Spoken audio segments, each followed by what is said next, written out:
Saya pernah punya ingatan bagus ketika polisi itu memfasilitasi demo-demo ya.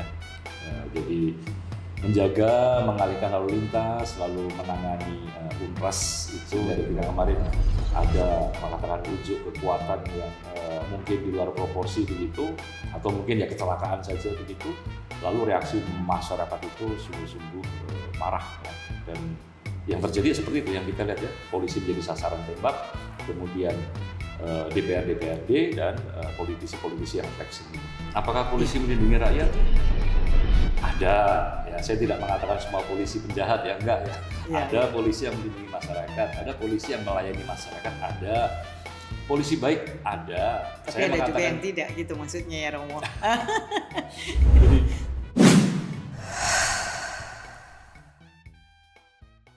Halo Sobat Budiman di seluruh belahan dunia. Jumpa dengan saya Vita Maestinasari di podcast Sekolah Tinggi Ilmu Kepolisian. Ruang bincang inspiratif, inovatif, edukatif, dan solutif. Pemirsa, kita tahu pada era perubahan yang sangat cepat ini, kepolisian tidak bisa berjalan dengan paradigma lama. Transformasi dan reformasi menjadi suatu keharusan, bukan pilihan. Dan kita tahu bahwa di tengah globalisasi, kompleksitas kejahatan, dan tuntutan masyarakat terhadap keadilan dan keamanan itu juga memberikan implikasi bagaimana polisi tidak hanya menjadi penegak hukum, tapi juga menjadi pelindung, pengayom, pelayan masyarakat yang berlandaskan orientasi nilai-nilai kemanusiaan dan demokratis. Pemirsa, pada episode kali ini kita akan membahas tema yang fundamental namun sering diabaikan, yaitu filsafat ilmu kepolisian dalam transformasi reformasi Polri untuk mewujudkan Indonesia damai, Indonesia aman, dan Indonesia sejahtera. Melalui pendekatan filsafat, kita akan menelusuri bagaimana berpikir tentang hakikat kepolisian, mengapa institusi ini ada, untuk siapa dia bekerja, dan bagaimana nilai-nilai yang seharusnya menjadi landasan dalam setiap langkah reformasinya. Untuk itu di tengah kita telah hadir narasumber spesial, seorang akademisi yang siap berbagi perspektif dan pengalaman berharga. Beliau adalah Dr. Agustianus Setio Wibowo dan biasa dipanggil dengan sapaan Romo Setio. Selamat sore Romo. halo Bu Vita, senang bisa bertemu. Baik, terima kasih. Romo, kita tahu bahwa pada kesempatan ini kemudian kita tengah ada hiruk pikuk. Bagaimana polisi di tengah-tengah penilaian masyarakat. Kita juga tahu bahwa baik buruknya institusi Polri tidak hanya ditentukan oleh ukuran-ukuran internal yang ditetapkan oleh institusi Polri, namun juga lebih kepada bagaimana penilaian masyarakat terhadap kinerja Polri.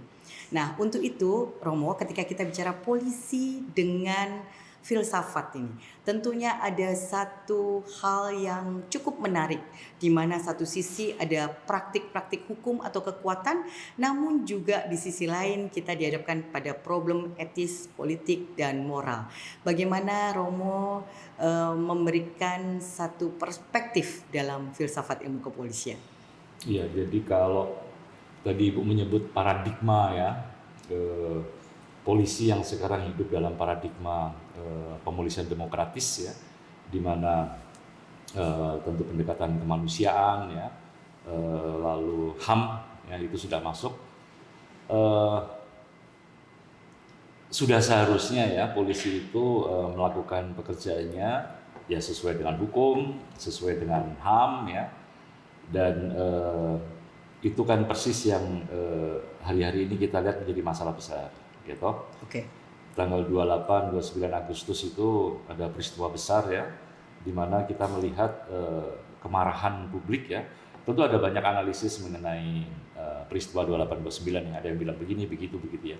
Tapi kalau saya melihat de facto yang terjadi kan itu kan ekspresi kemarahan publik ya, rakyat yang sudah marah, kesal dan tidak tahu harus bagaimana ya, sehingga lalu ya terjadilah yang kemarin terjadi ya. Dan kalau Ibu Vita mengamati ya, yang menjadi korban pertama kan polisi ya toh.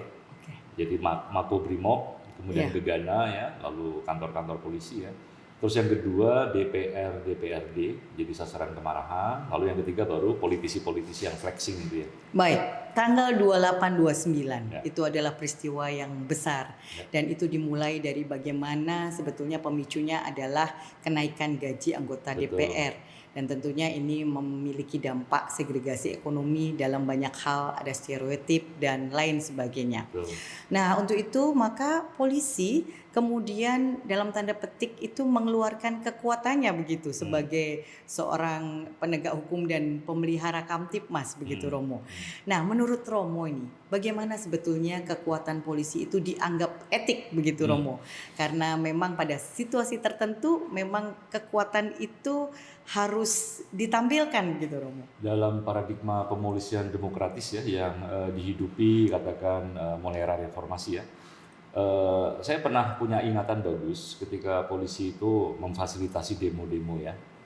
Jadi menjaga, mengalihkan lalu lintas, lalu menangani unras itu dengan mengikuti HAM. Ya. Jadi unjuk kekuatan dalam arti itu tentu bagus, memang tugas polisi kan menjadi pengayom ya, melindungi masyarakat ya. Hak berpendapat adalah penting ya bagi masyarakat dan polisi juga lalu menjaganya, memberikan peluang itu ya.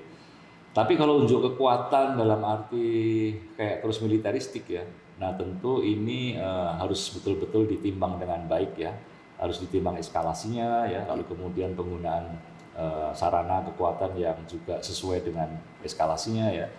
Jadi sah-sah saja asal sesuai dengan aturan yang ada. Kalau saya sih nimbangnya begitu saja. Tapi begitu nanti penggunaan kekuatannya itu sudah melampaui katakan kewenangannya ya itu akan menimbulkan masalah ya. Karena sekali lagi kalau kita kembali di awal-awal reformasi katakan sampai 2012, 2014 polisi itu kan semacam mendapat penghargaan khusus di mata masyarakat sipil ya karena mereka merasa diberi peluang ya untuk berdemonstrasi dengan aman dan damai. Dan selama ini kan sebetulnya kan baik ya. Tapi terjadi sesuatu kan dari 2014 sampai 2024 ya. Sehingga ketika kemarin ada katakan unjuk kekuatan yang mungkin di luar proporsi begitu atau mungkin ya kecelakaan saja begitu. Lalu reaksi masyarakat itu sungguh-sungguh marah ya. Dan yang terjadi seperti itu yang kita lihat ya. Polisi menjadi sasaran tembak, kemudian DPR, DPRD dan politisi-politisi yang flexing itu. Iya. Jadi menurut Romo nih, kalau kita bicara reformasi begitu ya, reformasi Polri memang bukan sebuah pilihan ya, tapi sebagai sebuah keharusan gitu. Sebetulnya menurut Romo secara filosofi ini, sebetulnya apa sih Romo yang perlu direformasi dari polisi ini? Kalau untuk reformasi, jadi kan Bapak Presiden menghendaki ya ada reformasi Polri, akan bikin tim, lalu kemudian Pak Kapolri membuat tim reformasi juga begitu ya. Ya kalau menurut saya sih sebagai ide, sebagai upaya, fine saja lah, oke saja lah, silakan. Tapi apakah itu kemudian betul-betul akan mengubah sesuatu? Tanda tanya besar, tanda tanya besar ya. Jadi kan begini, tadi Ibu menyebut soal paradigma, ya. Paradigma itu kan kalau pakai Thomas Kuhn ya, seorang tokoh post-positivis ya, dia kan menceritakan mengenai perkembangan ilmu-ilmu ya.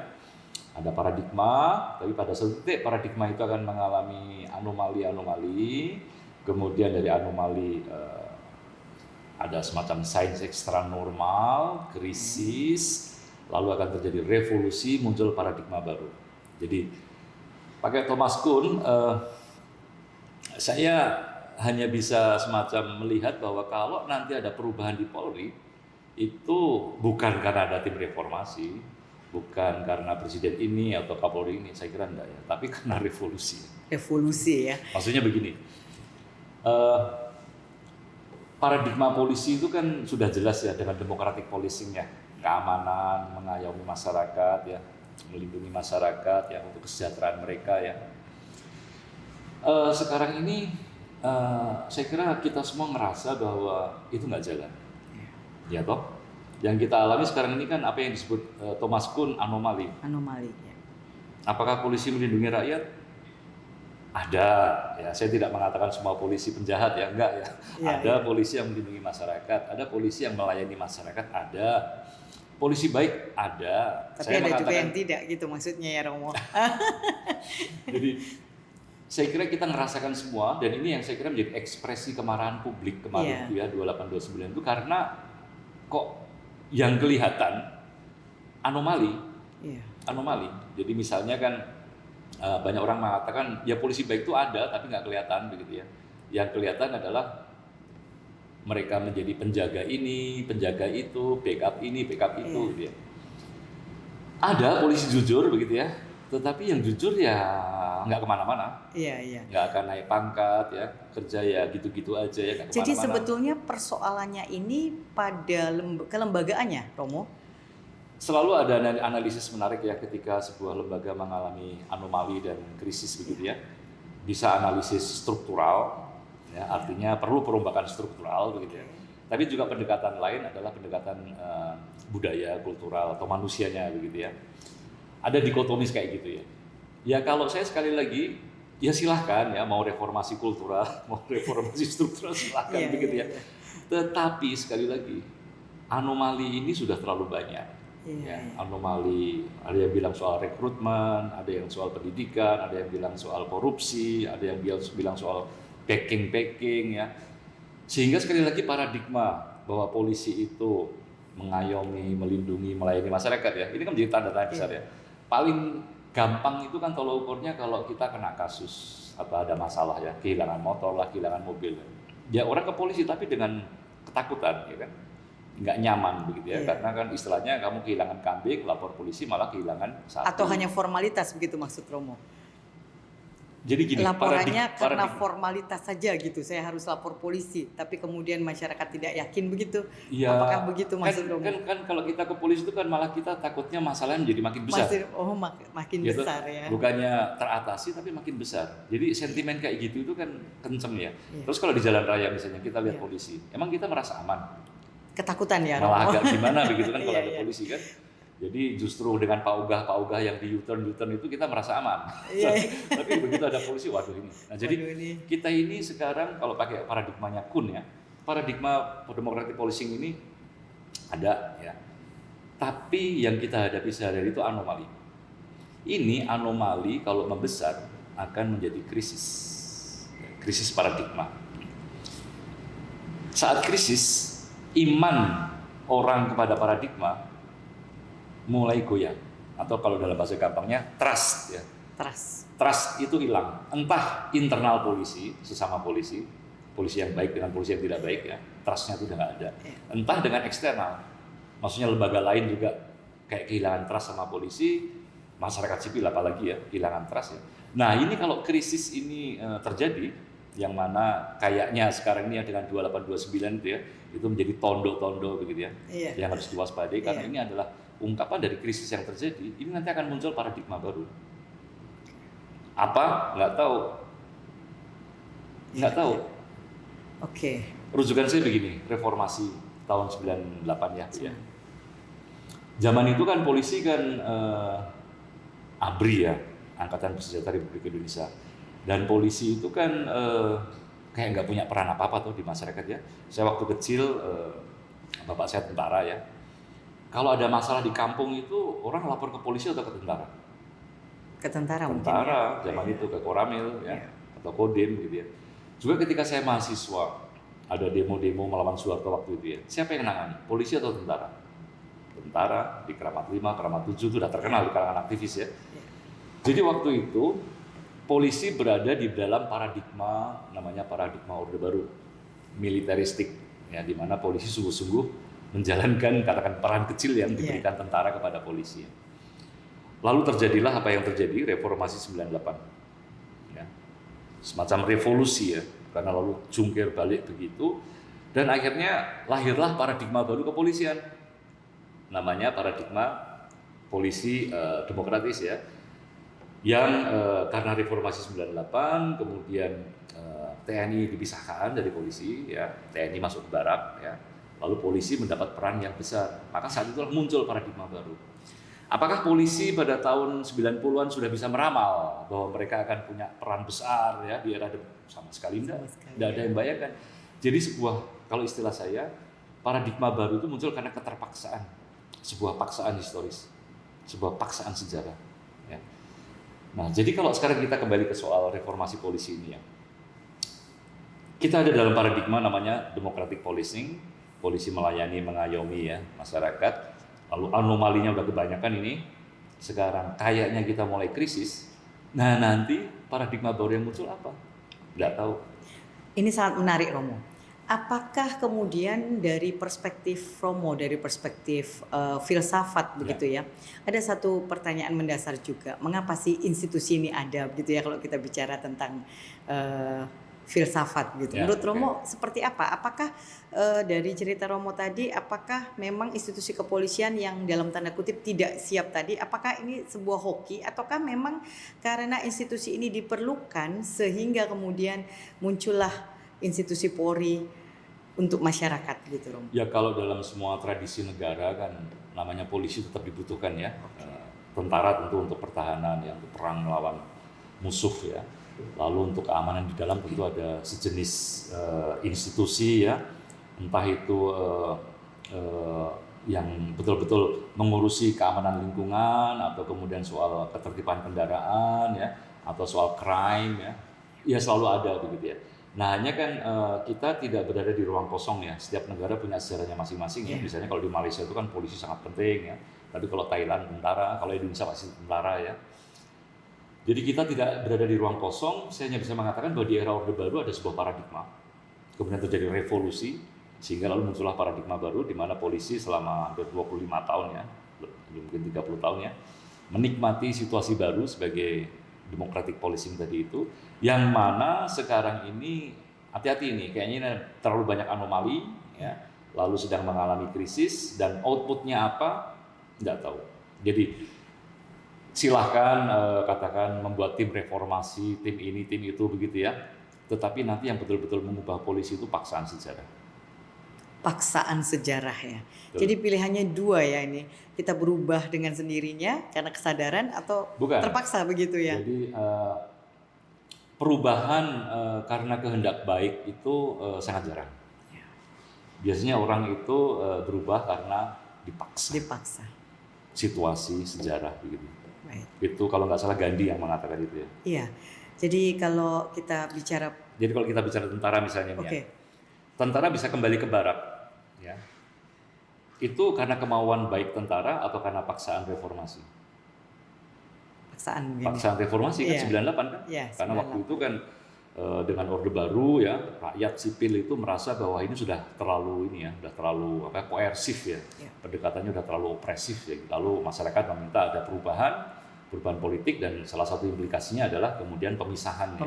TNI Polri itu lalu TNI oleh Gus Dur ya dikembalikan ke barak. Jadi paksaan sejarah yang membuat TNI harus kembali ke barak. Nah, dengan polisi ini apa yang terjadi nanti kita nggak tahu ya. Paksaan sejarah yang akan membuat polisi berubah. Seperti apa bentuknya kita nggak tahu. Ya, baik.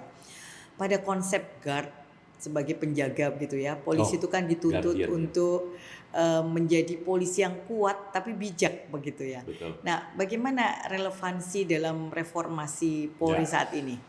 Jadi kebetulan selain Thomas Kuhn ya, karena saya mengajar filsafat ilmu ya, kan saya juga bidang saya filsafat Yunani klasik ya. Jadi saya membaca Platon ya.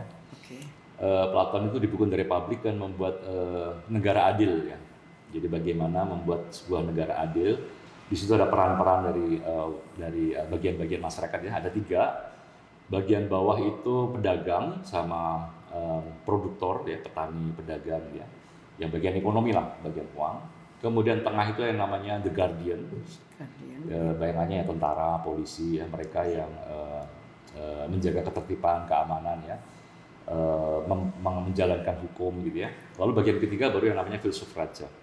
Filsuf raja itu yang bijaksana, yang semacam politisi ya, yang mengatur, katakan membuat hukum ya, yang untuk ditaati oleh para penjaga dan kemudian juga dilaksanakan ya oleh produktor pedagang ini.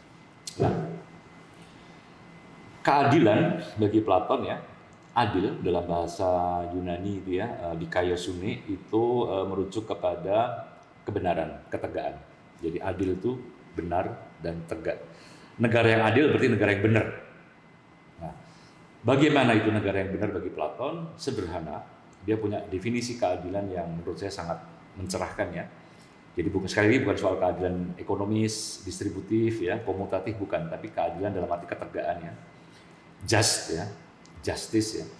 Adil itu adalah ketika setiap fungsi menjalankan tugasnya dengan optimal. Ya.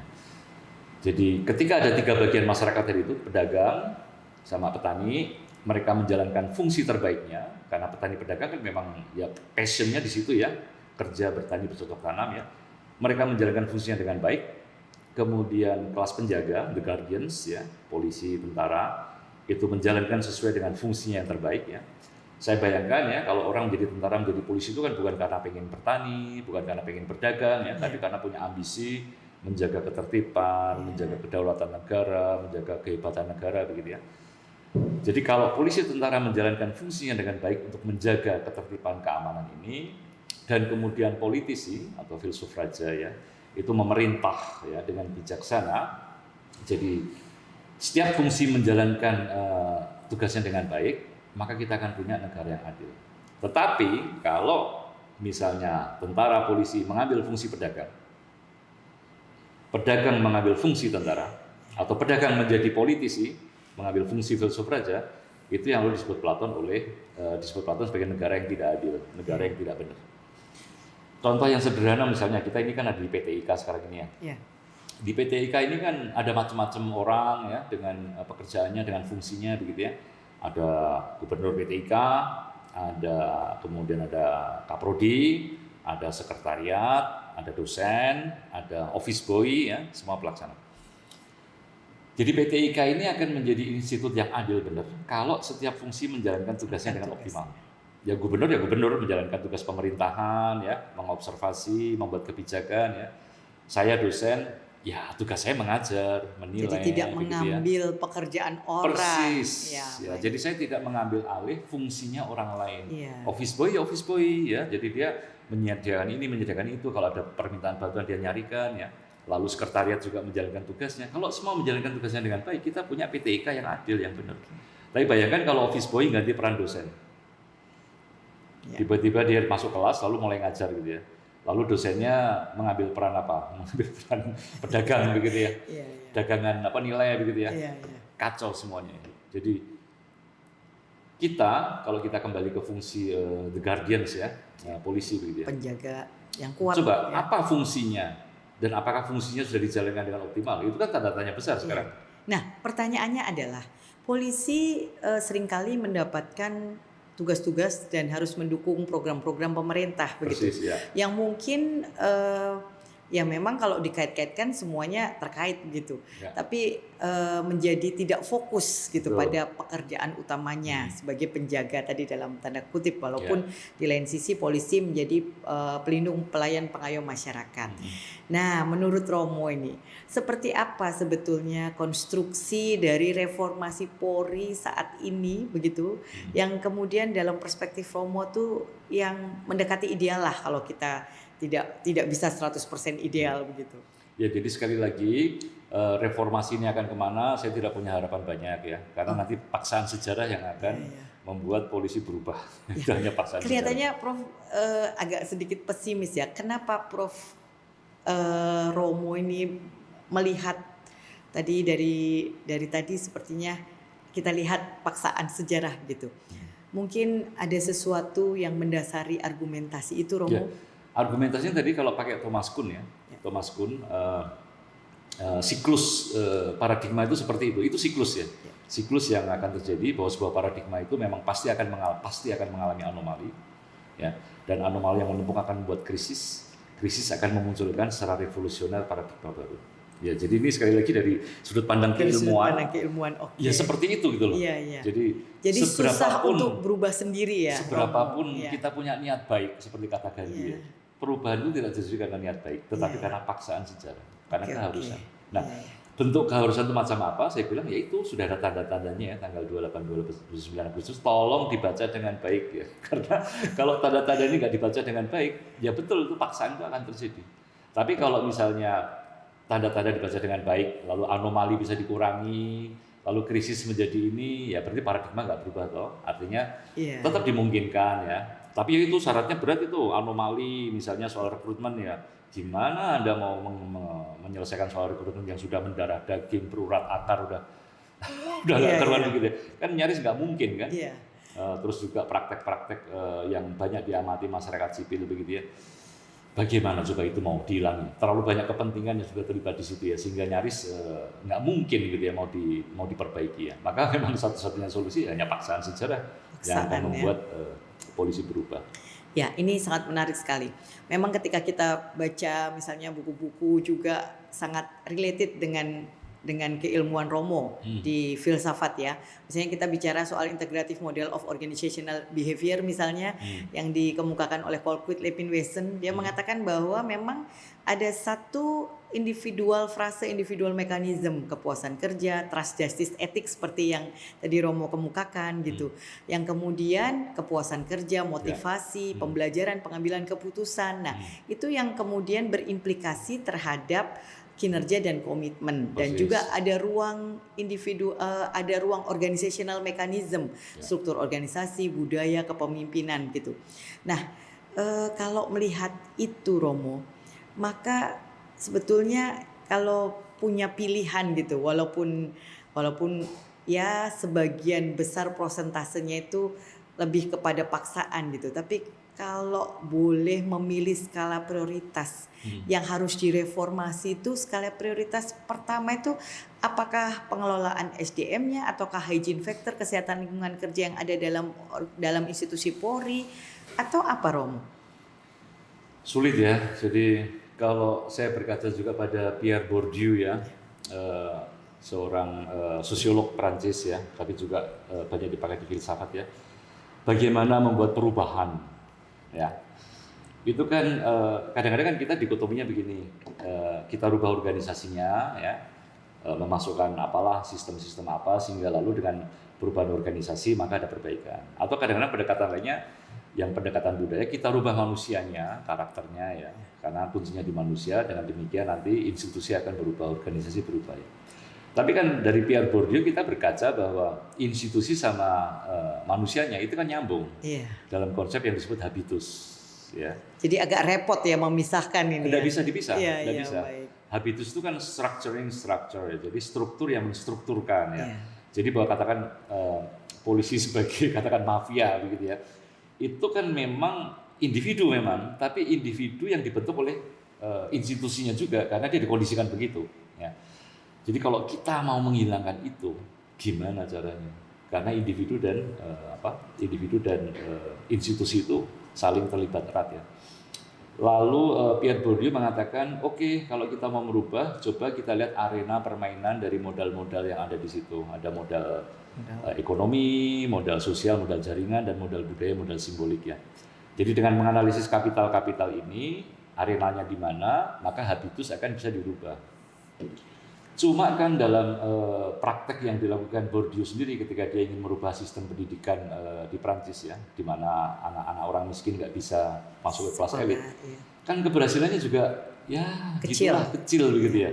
Jadi dengan segala niat baik ya, bahkan pakai analisis Bourdieu pun ya, itu ternyata yang namanya merubah institusi, merubah budaya itu ternyata nggak gampang. Jadi kalau saya ditanya prioritasnya mana, sulit. Agak sulit ya, karena semuanya Bourdieu juga sulit. Iya, karena semuanya saling terkait, saling terlibat ya. Kalau kita bicara sistemnya, mungkin sistemnya udah ada, regulasinya ada. Karena kan bagaimana dengan leader behavior, Romo? Kalau dari sisi filsafat, karena leader behavior ini kan menjadi salah satu juga kunci begitu ya dalam membangun habitus tadi ya. Masalahnya leader itu kan juga apa ya? Dia tidak sendirian ya leader itu ya. Tidak sendirian. Dia kan ada kayak semacam backupnya ya, backup system gitu ya. Jadi kalau mau mengganti leader itu harus diganti dengan seluruh backup sistemnya, yang artinya kadang-kadang institusi itu sendiri gitu. Jadi betul-betul gimana ya kalau disuruh nyari lalu harus lewat mana begitu. Agak sulit ya. Saya membaca bukunya Peter Carey tentang korupsi ya. Dia melihat dari zaman di Ponorogo, ternyata memang soal memberi upeti ya, jual beli jabatan ya, apa yang disebut dengan feodalisme itu sudah praktik itu sudah lama ya. Berurat akar sejak zaman di Ponorogo begitu ya. Baik. Dan lalu Peter Carey memberikan cerita mengenai bagaimana polisi di Inggris bisa berubah. Rupanya politik dan polisi di Inggris itu abad 19 ya seperti kita ini, ya. Jual beli pakai uang, ya. Pokoknya koruptif betul lah. Politisi wakil rakyat itu juga kayak gitu ya. Nah rupanya waktu itu karena Inggris menghadapi masalah ekonomi besar ya, krisis ekonomi ya, di mana taruhannya adalah Inggris runtuh ya sebagai sebuah negara ya. Baru pada saat itulah paksaan sejarah ini yang membuat kemudian polisi berubah, politik berubah. Jadi ujung-ujungnya kalau saya baca bukunya Peter Carey ini bagaimana kita melawan budaya korupsi ya, ya tidak bisa dengan niat baik, nggak cukup. Paksaan itu penting. Paksaan yang akan membuat orang berubah. Paksaan yang membuat orang berubah. Baik. Romo, ini sangat menarik sekali kalau kita bicara tadi polisi begitu ya. Tadi Romo mengatakan bahwa tidak semua polisi juga buruk dan tidak semua polisi juga baik begitu ya. Lalu kemudian kita susah untuk membedakan apakah ini person ataukah ini adalah organisasi atau institusi begitu ya. Nah, menurut pandangan Romo ini, yang sekarang ini tuntutannya adalah reformasi Polri. Saya rasa di setiap institusi kan juga ada orang yang baik, ada orang yang kurang baik juga, Romo. Nah, menurut Romo dari sisi filsafat ini, mengapa kemudian Polri yang direformasi dan bagaimana sebetulnya kalau tadi Romo sulit untuk memberikan sebuah skala prioritas pada lingkungan internal mana yang harus direformasi begitu, maka kemudian sekarang ada tim reformasi juga dari Polri yang dibentuk oleh Presiden. Nah, kemudian bagaimana aspek apa sebetulnya dari sisi filosofi sehingga tadi kan Romo mengatakan bahwa ada paksaan. Nah, paksaan seperti apa yang kemudian bisa mereformasi Polri dan apakah juga reformasi Polri ini apakah juga menyangkut bagaimana sebetulnya kedudukan Polri begitu? Apakah tidak lebih kepada bagaimana membangun budaya etik begitu, Romo? Bisa ke situ ya. Jadi kan kalau bercermin pada TNI bisa kembali ke barak begitu ya. Sekali lagi kalau dari niat baik kultur TNI kita waktu itu ya dengan Dwi Fungsi Abri begitu ya, sulit sekali begitu ya. Tapi kan paksaan sejarah ya, Krismon ya, kemudian kemarahan rakyat yang sudah tidak terbendung begitu ya. Itu kan yang membuat akhirnya TNI berubah. Ya perkara kemudian TNI sekarang berusaha masuk lagi itu soal lain ya. Tapi kalau kita berkaca pada tahun 98 seperti itu. Nah, sama polisi ya, kalau misalnya tanda-tanda 2829 ini berlanjut terus begitu ya, akan ada bukan hanya desakan ya, tapi juga kerusuhan lebih besar begitu ya. Ya mau tidak mau kan harus ada reformasi total. Bentuknya reformasi seperti apa kita nggak tahu, belum tahu. Ya, tapi dalam perspektif Romo, sebetulnya reformasi ini lebih urgent yang mana, Romo? Kalau dalam perspektif saya kemarin kan baru pulang dari Perancis ya, 3 minggu di sana ya. Saya kasih contoh saja, polisi yang saya harapkan itu seperti apa ya. Di jalan raya, di jalan tol itu semua orang itu menghormati itu petunjuk kecepatannya. Jadi begitu ada tulisan 130, oke, kita 130. Begitu 110, orang pada ngerem 110. Ada tulisan 90, orang ngerem 90, meskipun itu jalan tol ya, kosong ya. Kenapa orang taat pada hukum di Perancis? Ya sederhana, karena 20 meter, 50 meter setelah tanda itu ada radar. Dan kalau kita kena, dendanya mahal, terus SIM-nya dibolong 2 kali. Padahal kita hanya punya hak 6 bolongan. Dan kalau SIM udah bolong 6 habis, 2 tahun nggak boleh nyetir. Jadi konsistensi ini juga secara implisit ya, konsistensi. Saya hanya berikan contoh ya bahwa di Perancis itu orang taat pada hukum, orang juga respect sama polisi karena mereka mengerjakan tupoksinya dengan baik. Mereka tidak pernah minta duit. Ya, saya lama hidup di Perancis dan polisi tidak pernah minta duit. Mereka punya harga diri tinggi sebagai penjaga keamanan ya, yang sudah digaji negara ya. Jadi mereka tidak macam-macam gitu ya. Jadi juga di jalan raya tidak ada petot-petot ya. Iya. Sama sekali tidak ada. Bahkan di sana pun menteri-menteri segala macam pun tidak melakukan itu. Jadi bayangan saya itu kalau polisi kita bisa menjadi seperti itu, luar biasa sekali ya. Di mana rakyat punya trust kepada polisi, lalu kita menjalankan aturan ya, sanksinya juga jelas ya. Kalau kita baik kita nggak akan ada masalah ya. Nah, cuma kan kalau membayangkan di Indonesia, satu hal kecil aja kan, soal pelanggaran lalin. Bagaimana kita bisa merubah kultur itu aja kan udah berapa puluh tahun. Tetap saja kalau kita berhadapan dengan polisi harus selalu cari uang, begitu kan. Saya kan beberapa kali di stop gitu. Sebenarnya saya mau ngomong saya dosen PTIK, tapi ya sudahlah. Ini polisi akhirnya kasih uang juga, begitu ya. Jadi masyarakat akhirnya juga tidak respect ya karena tindakannya polisi seperti itu. Karena tidak etik. Tidak etik dan itu di mana-mana sehingga kalau disuruh merubah pusing juga dari mana merubahnya ya. Masyarakatnya juga begitu, polisinya juga begitu ya. Cuma kan karena polisi ini adalah penegak hukum, tentu dia punya tanggung jawab lebih banyak dibandingkan masyarakat, ya kan? Maka ya lalu ketika hukum ini nggak jalan, demokrasi ini kan cirinya hanya dua ya Bu ya. Rotasi kepemimpinan secara damai, ya, pemilu, pilkada, dan konstitusi yang berham. Konstitusi yang punya mengadopsi HAM. Kita sudah punya itu ya, konstitusi Undang-Undang Dasar 45 2002 yang sudah masukkan HAM semuanya. Nah, tapi kan hukum ini kan butuh orang yang mengawal, menegakkannya, namanya penegak hukum. Nah, sekarang kita tanya aja pada masyarakat, apakah polisi penegak hukum? Itu kan tanda tanya besar. Karena kalau kita punya masalah, sekali lagi ya, aduh kita ke polisi itu malah deg-degan begitu ya. Jangan-jangan masalah malah makin besar. Atau tidak selesai. Tidak selesai atau kita malah makin rugi begitu ya. Jadi sebisa mungkin kita atasi sendiri. Jadi fungsi polisi yang sebetulnya maha penting ya. Karena kalau tentara kan melindungi kita dari agresi luar ya. Polisi ini kan menjaga supaya negara demokrasi ini berjalan baik. Negara ini kan bisa jalan karena hukum. Ya.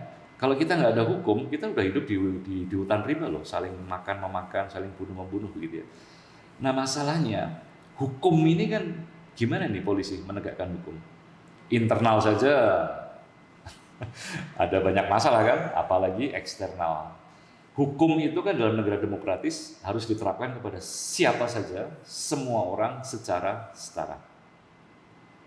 Ini kan yang persis yang tidak kita rasakan ya, bahwa kita semua setara di depan hukum. Jadi kembali ke contoh tadi ya, idealnya di Perancis, tentu Perancis juga tidak ideal ya, tapi paling tidak yang saya rasakan di sana itu lebih tenang, nyaman, ya ngadepin polisi itu juga kita lebih merasa terlindungi, mereka nggak akan macam-macam gitu ya.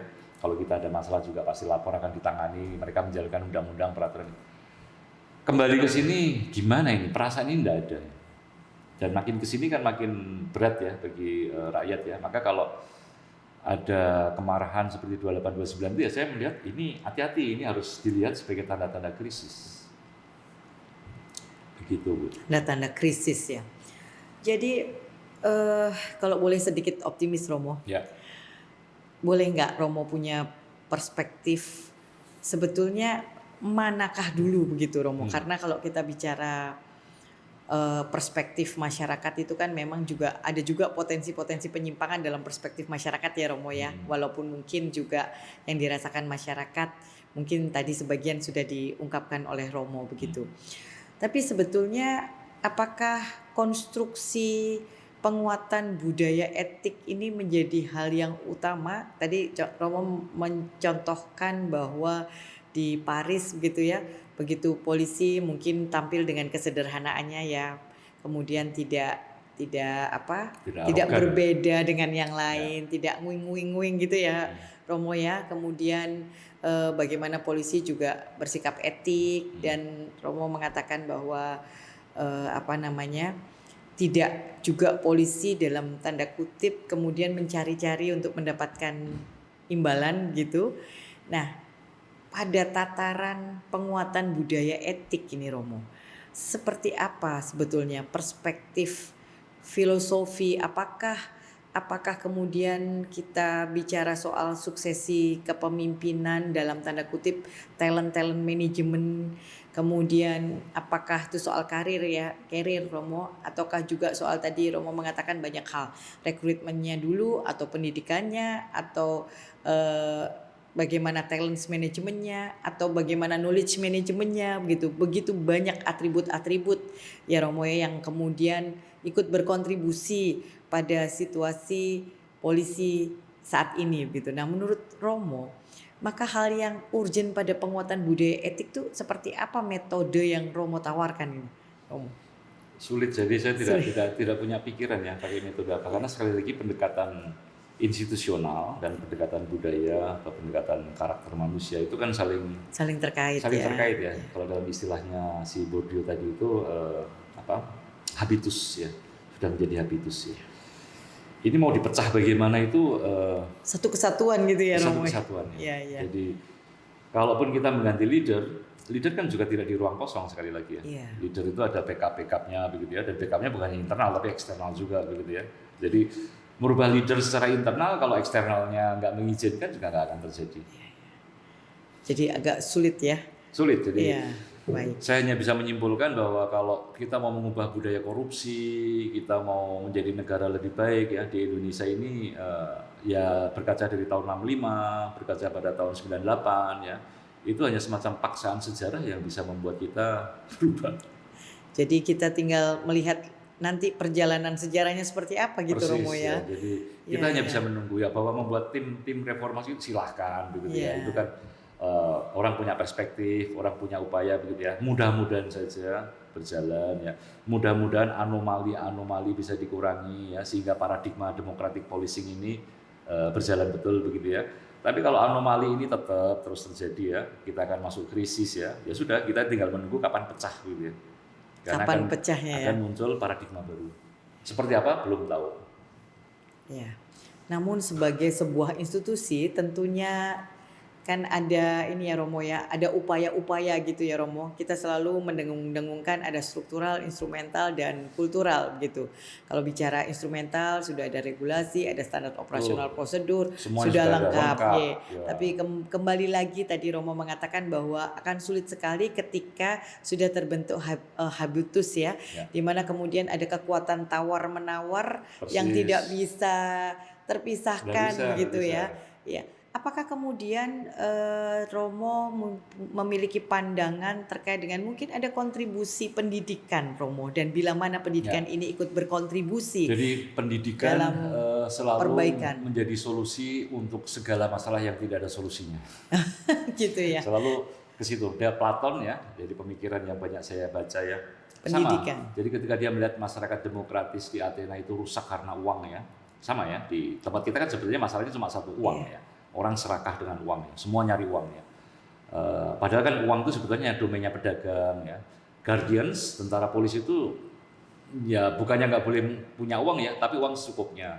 Lalu politisi, filsuf raja itu kan malah kalau menurut Platon tidak boleh punya penghasilan ya. Jadi dia harus betul-betul asketis ya. Regulasi. Ya, karena dia yang bikin regulasi itu, maka nggak boleh main uang ya. Nah, demokrasi di Athena itu rusak karena uang. Ya, ketika politisi disogok, ya keputusan-keputusan hanya dasar uang ya, maka akhirnya demokrasi runtuh.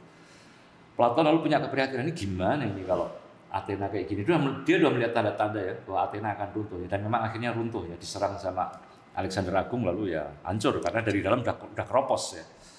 Ketika dia melihat situasi Athena, maka usulan dia untuk reformasi adalah pendidikan. Lalu dia mengusulkan paideia ya, jadi saya juga menulis buku tentang paideia. Bagaimana mendidik anak-anak dari kecil, dipilih ya. Lalu yang paling pokok itu dilatih ugahari, kesederhanaan ya, self control ya. Karena itu menjadi landasan dari semua keutamaan lainnya. Ya, jadi orang hanya bisa berani, sungguh-sungguh berani, orang bisa bijaksana, kita bisa punya keadilan kalau landasannya adalah orang itu punya self control, pendidikan ya. Dan itu lewat pendidikan. Dan pendidikan itu harus dilaksanakan sejak kecil dan substansial, bukan simbolik ya Romo ya. Betul, substansial. Lalu dengan kurikulum tertentu begitu ya, sehingga nanti anak-anak ini secara katakan psikologis dari keluarga kemudian bertumbuh di masyarakat itu udah benar. Nah, cuma lalu ada pertanyaan di diskusi di Politeia dari Republik gitu ya. Ketika Platon ditanyain ya, Socrates ditanyain, lalu kalau kita mendidik anak-anak seperti ini dengan benar, tetapi senior-seniornya yang tua-tua udah kadung rusak kayak gini, kan nanti kalau mereka masuk masyarakat jadi rusak lagi. Iya benar juga ya. Ada regenerasi ya. Iya kan, jadi kerusakan itu kan diregenerasikan gitu kan. Jadi percuma juga kita mendidik anak ini dengan benar, kalau kemudian nanti mereka masuk masyarakat busuk lagi begitu ya. Maka lalu Socrates bilang begitu, ya kalau begitu semua orang yang usianya di atas 10 tahun harus kita singkirkan dari negara.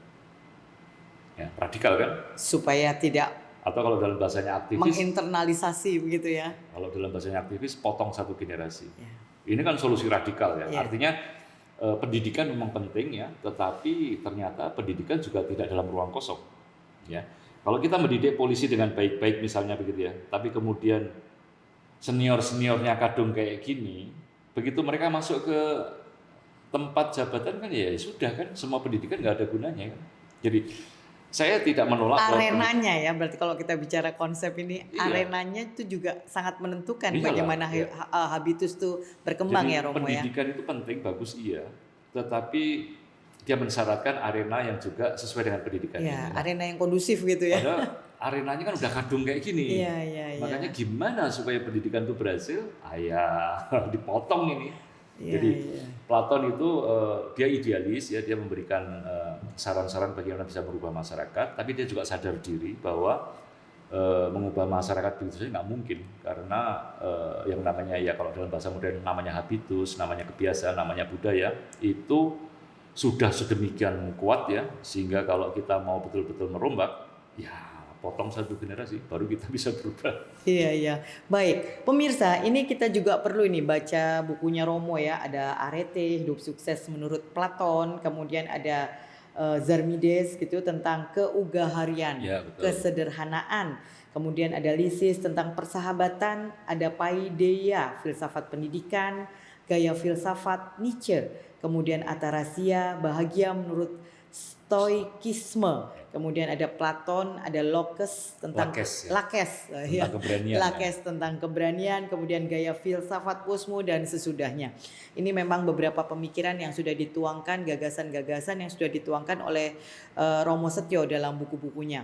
Memang ini menjadi catatan penting ya Romo, reformasi rupanya tidak hanya sebatas kita menentukan mana duluan, struktural, instrumental atau kultural, tapi juga pada reformasi kita juga harus melihat dari berbagai aspek ya Romo ya.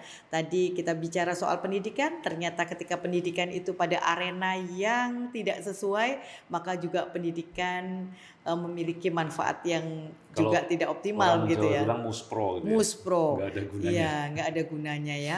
Kemudian kita juga tahu bahwa mungkin pada satu institusi itu juga pendidikan itu menjadi salah satu misalnya untuk career misalnya ya, tentu harus ada regulasi-regulasi yang humanis dan juga profesional begitu, etik, sehingga memang pendidikan-pendidikan yang dijalankan itu menjadi satu hal yang berkontribusi baik bagi kinerja individu begitu ya, nggih Romo. Baik, memang diskusi ini mungkin masih banyak catatan-catatan. Ini adalah salah satu solusi, tapi kemudian ketika ada satu solusi ada juga banyak pertanyaan-pertanyaan lain yang kemudian kita akan sambung lagi pada episode berikutnya di podcast Sekolah Tinggi Ilmu Kepolisian.